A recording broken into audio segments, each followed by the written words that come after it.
அப்போ மேஷத்தில் ஜனித்தவர்களுக்கு கெடுதிகள் பல தந்திடுவான் கதிரோன் பிள்ளை சனி பகவான். அகம் பொருள் நிலமும் மீந்தால் விதியை குறைச்சிடுவார். சொத்து சுக பூமி பாக்கியம் எல்லாம் உங்கள்கிட்ட நிற்கிது அப்படின்னு சொன்னால் ஆயுள் இல்லை.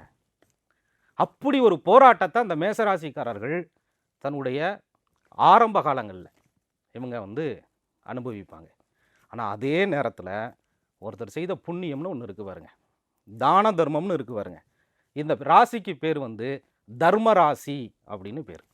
நீங்கள் புனர்ஜென்மத்தில் நிறைய தர்மகாரியங்கள் செய்ததன் விளைவாக மேசராசியில் பிறகுறீங்க. அதனால தான் உங்களுக்கு 5ஆம் இடங்கிற பூர்வ புண்ணியமும் ஒரு தர்மராசி, சிம்மம் தர்மராசி. 9ஆம் இடம்ங்கிற பாக்யாதிபதினு சொல்லக்கூடிய தனுசும் ஒரு தர்மராசி.